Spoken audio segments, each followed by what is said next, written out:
The downside of having no understanding of your cardinal is that you have no direction. All you want to do is just make money at any cost.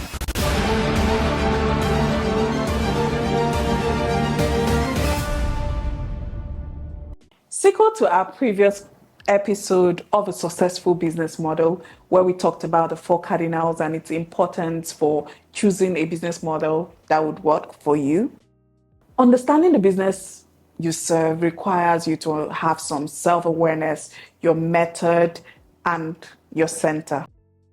It is necessary to mention again, as with the previous episode, that there really isn't any right or wrong method or model. Strategy and profitability is the goal. Welcome. My name is Emem, and if I had to describe myself without a title or position, I'll say that I'm a girl that loves to share. But based on this platform, for context, I would say that I own a studio as a portrait photographer. And on this channel, I like to share my experiences, my knowledge, life in general as I see it. So feel free to learn at your own pace. Today, we'll be speaking majorly on the business model. So fasten your knowledge belt and let us get into some learning.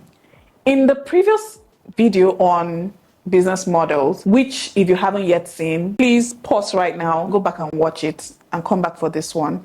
The link will be somewhere up above. We talked about your understanding of your cardinals. I believe that at this point, you're guided with a bit of understanding of the direction that you want to head.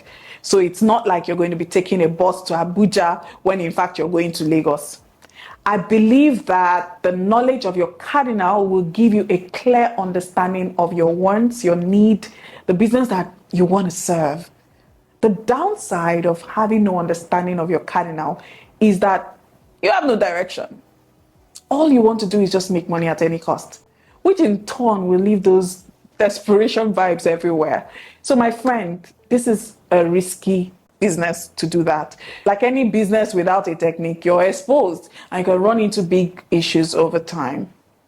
The fact that you see money in your bank account doesn't mean that you're really making profit. You could be making a loss. This is why it is important to have an understanding of the market that you're serving, or just the desire to serve. To understand this market, you must first understand the business you want to build and the model that you would need to ride on. Now, let us liken a business with the structure of a building. There are things that you must consider for a long-lasting house structure. You have to look at the height of the building. The height will give you or will tell you how deep your foundation should go. You must consider how long this building should last for, the weight of this building or the weight that this building should carry, the weather that it can withhold, the kind of people that it should host, and so on and so forth. Comparing the structure of a building or a house to a business, photography business in this case, side to side, for an instant, would be like the height of the business would be in direct comparison to the height of your business vision.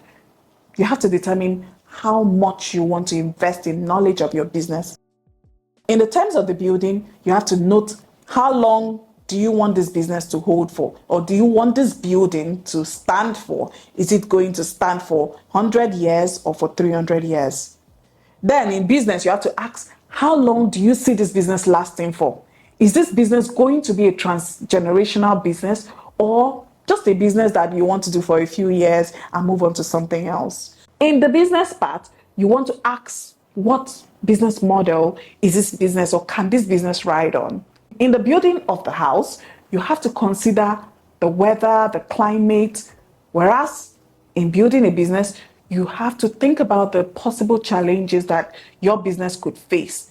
In building a house, you have to think about the people that this house is going to hold or host.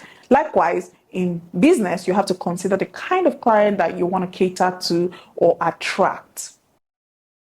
This brings us to a different classification in terms of model. What markets are you serving?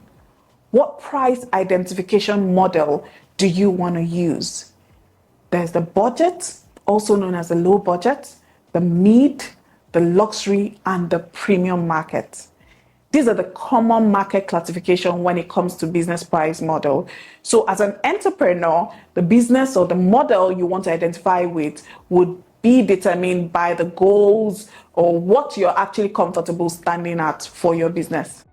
One common goal that all of these models have is to make profit. And this business model will make profit for you depending on the structure that you choose to adapt. For the purpose of this conversation today, we will concentrate on the low budget, the mid, the luxury market, and some people would add the premium to that bucket, but my personal belief is that they do the same thing interchangeably. The luxury and the premium market does basically the same thing. The difference between them is that the premium market or the premium brands focus on high quality work. They have a customer centric approach to their business, while the luxury brand focus on perception, the exclusivity, lifestyle, prestige. I like to think that these two businesses do the same thing. So for the purpose of this conversation, I'm going to group them into one and call them a luxury brand. Let us use a hotel industry to elaborate these models. Disclaimer, this is just for illustration. When you go to a low budget hotel, you don't expect to find much. You just want a space to pass the night, and they owe you a bed. If you're in Nigeria or this part of Africa, if you have 24-hour supply, you're lucky, because some might just give you 12-hour supply. They don't really care about aesthetics. So you could just find a bed, a fan, if you're lucky, and a bucket, or maybe no buckets.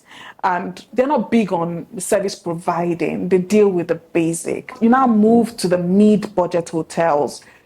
These people, they have the essential. They have the bed, the air conditioning, you can even find a well-dressed reception to greet you. And at best, you can receive breakfast in the morning when you're about to leave. They just give you the minimal amenities at affordable rates. They're not so big on pricing. While my favorite, the luxury or premium hotels, these people are designed to create heaven for you.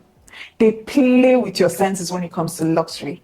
From the ambience to the choice of furnishing to the services they provide, the luxury is aimed at wowing you.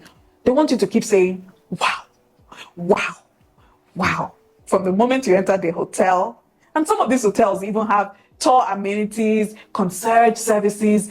They offer complimentary breakfast, snacks, spa services, valet parking, chauffeur services, room service, all kinds of service you can think about. These people are customer-centric in their approach. The goal for them is to create an intimate and memorable experience for their client, just to get an equal value in payment for their services, which I think they really, really deserve. This category of people understand the value chain that they're serving, and they give them in abundance. These three business models, they operate with one similar goal in mind: profit.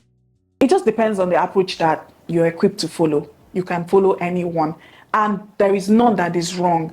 None of them are wrong. So going up from a pyramid, from the low budget to a luxury budget, objectively speaking, the low budget people are just overworked. You can find one person doing a lot of things in an industry.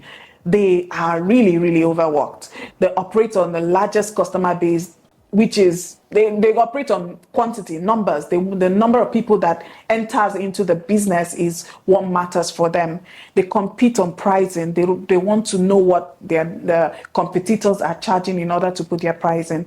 They have no distinctive or special price offering or product offering, while the mid-price level people have some sort of work-life balance, if I can say. They have an average customer base, which is a mixed crowd. They can serve the low, the poor, the high. I mean, they have different product offerings, while the luxury people, oh my goodness, these people, you can tell I like them. The luxury people, experience is key for them. They don't care about competition. They are potentially profitable. They have very distinctive product offering. You can tell that these people are my favorite because nobody got time for competition. I'll round up this episode by stating that You can choose any business model and it will work for you as long as you understand the metrics of what you're going for, you put in the work, and in the end, you're content with your decisions and your goal.